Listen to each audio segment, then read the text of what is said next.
Well, first, I want to start by saying I am deeply and profoundly sorry to anyone that I disregarded when they were needing help. My form of dealing with trauma is through laughter. That's what it is.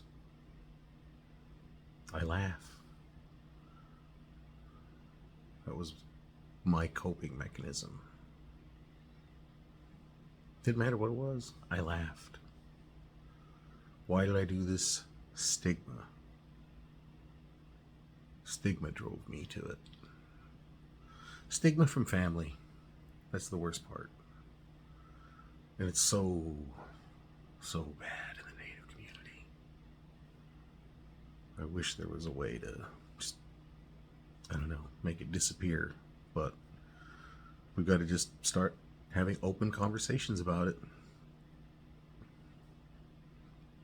You know, and there's several things to this,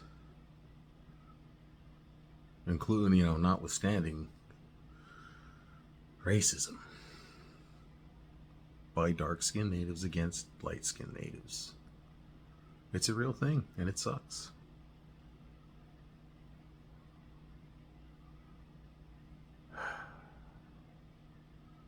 Knowing how it played a part in me not getting help really screwed with my mind. I grew up running around with two of my older relatives, and I love those guys to death. I still love them. But they've never taken accountability for their mental health. My one cousin, his only means of expressing himself was through violence. The other cousin was like that too, but to a lesser degree. But still, that was their only means of getting what they wanted.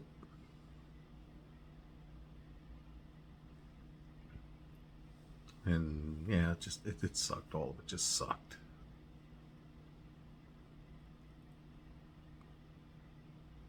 I ran around with them and got treated less than I deserved.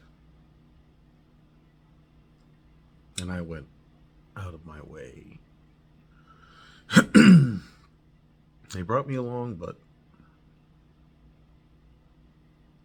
they intimidated me.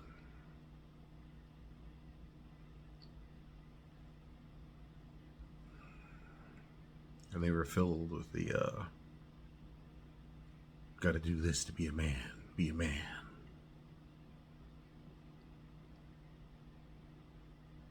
But that, it was all bravado, false bravado.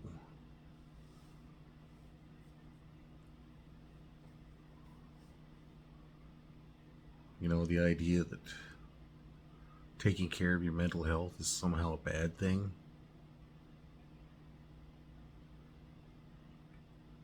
It's not. And I wish I could go back. And actually, I didn't know though. I didn't know any better. I just didn't know any better. What I do now, and I'm doing better by calling out those stigmas and how it runs bad in families. My family is no different.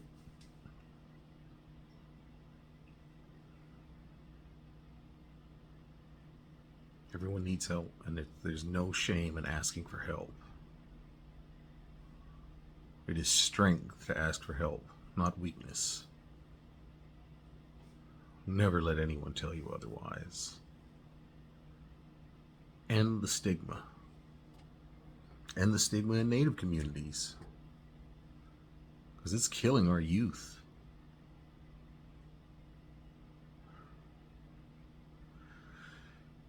Today I feel freer than I've ever felt before. I have my ups and downs, but they're becoming less because I have the tools to manage it, to cope with it. I'm finding my own voice, finding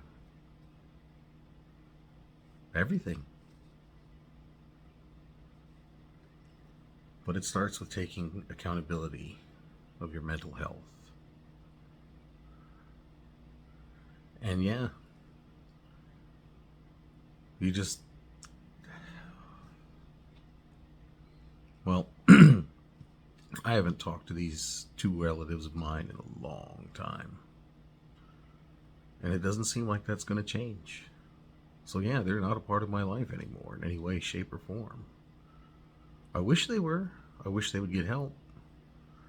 But I got to take care of me. No, I choose to take care of me. I don't have to do anything. I choose to do this. I choose to use my voice to speak out. You know, there is help.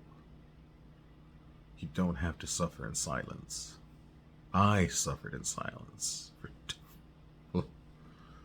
far too long, 20 plus years. But oh man, to be free, I can't say that it would happen the same way for you that it did for me, but those tools really help. They really help. And I'm going to talk about them. Every single tool that I have.